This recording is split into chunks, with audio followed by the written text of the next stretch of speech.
warahmatullahi wabarakatuh.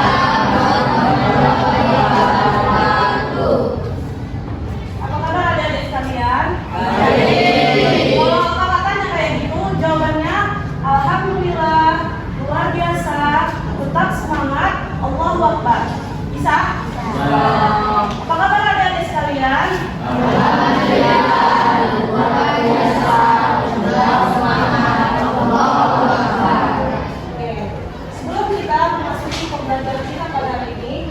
Baiknya kita berdoa terlebih dahulu. Siapa yang kelas?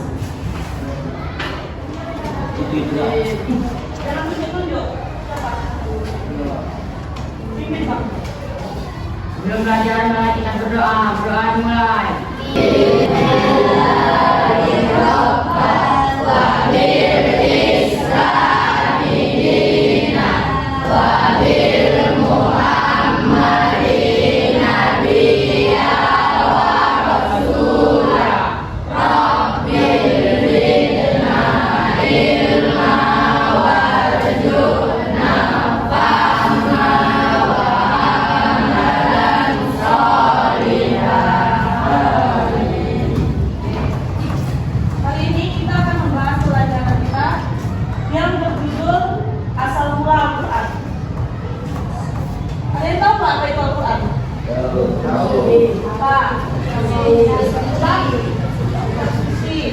Cewek, kakak, apa Al-Quran?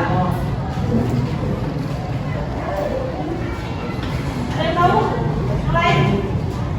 Apa itu Al-Quran?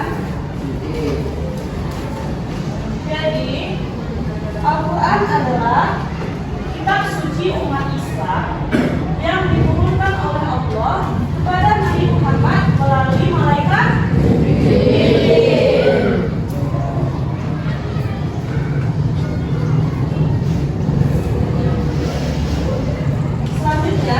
Bagaimana sih Al-Quran itu bisa sampai kepada Nabi?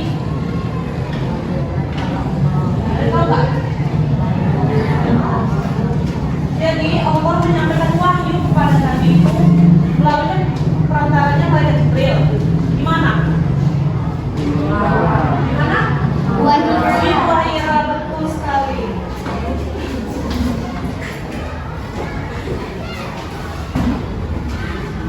Selanjutnya, wahyu pertama yang diturunkan oleh Allah kepada Nabi itu terjadi pada malam 17 Ramadan. Dan ketika itu beliau Nabi Muhammad berusia 40 tahun.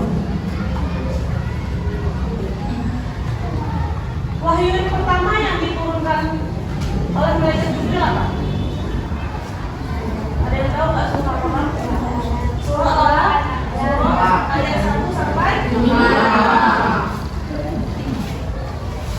Di situ dimulai dengan kata apa bang? Ayat pertama surah Al-Alaq apa? Al-Alaq. Iqra. Ya. Dimulai dengan kata Iqra yang berarti bacalah.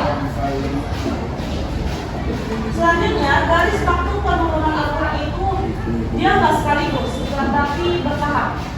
Dia diturunkan kurang lebih 23 tahun. Nah, di antara 23 tahun itu 13 tahun itu di fase Mekah dan 10 tahunnya di Madinah. Ayat yang turun di Mekah, ayat apa namanya?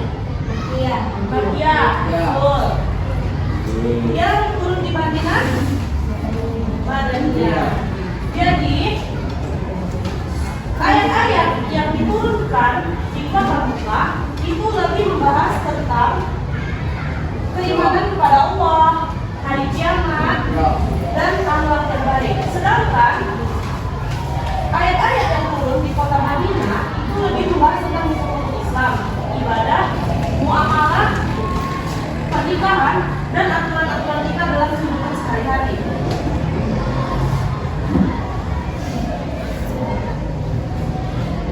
Kan media yang ditulis pada zaman Nabi itu apa aja sih? Betul nggak? Jadi para sahabat itu belum ada kayak kita yang buku tulis, pulpen. Jadi mereka itu menggunakan kotak rumah, batu-batu tipis, tulang-tulang, dan kulit hewan. Ada juga sih sahabat-sahabat itu yang lebih menghafal daripada tulis. Paham? Paham.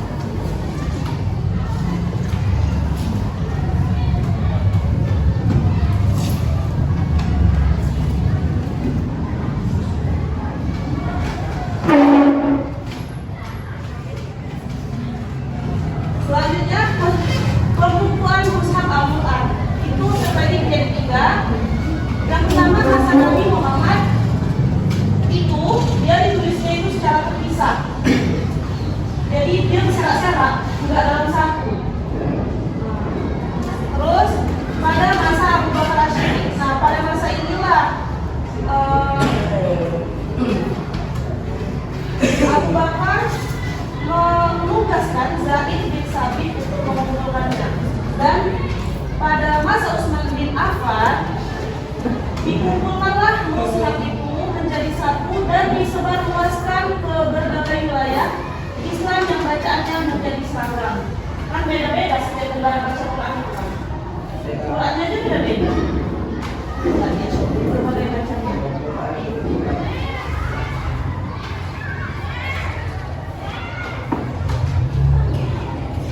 Selanjutnya anatomi keistimewaan Al-Quran.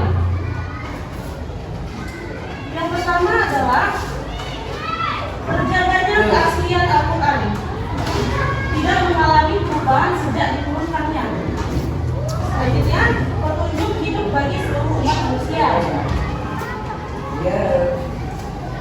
Sumber hukum Islam yang menjadi pedoman dalam menjalankan syariat. Rahmat bagi seluruh alam, membawa kebaikan dan keberkahan.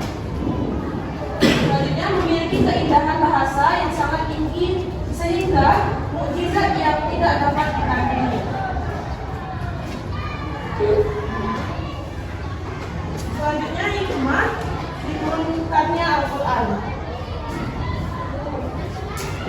Yang pertama itu sebagai petunjuk hidup, mengetahui mana yang benar dan mana yang salah, menjadi pedoman dalam beribadah dan berakhlak, menambah ilmu pengetahuan dan keimanan, membimbing manusia menuju kehidupan yang baik di dunia dan di akhirat, serta menguatkan iman dan ketakwaan kepada Allah Subhanahu wa Ta'ala. Kenapa, Bang? Kenapa gua? Nah, Karena sabar, kesana situ. yang terakhir adalah kesimpulan dari seluruh pembelajaran kita pada hari ini. Ada yang bisa menyimpulkan? Al-Quran aja lah, pembelajaran Al-Quran apa? Apa Bang? Jangan tak tunjuk. Apa Bang? Coba kau suara di kiri.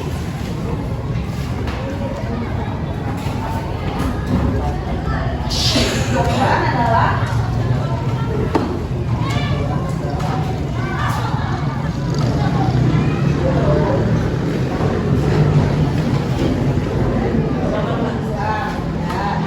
kakak yang cewek apa yang Al-Quran? Islam. Jadi dia bukan kitab suci. Jadi, oke kakak jelasin ya, kakak ulangi lagi. Al-Quran adalah kitab suci umat Islam yang diturunkan oleh Allah kepada Nabi Muhammad melalui perantara malaikat. Turunannya itu berapa lama? 23 tahun. Dia bertahap apa setahun?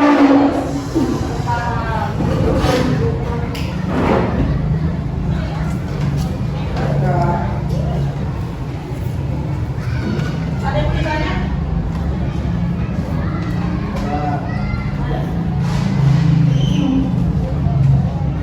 Belum Mas?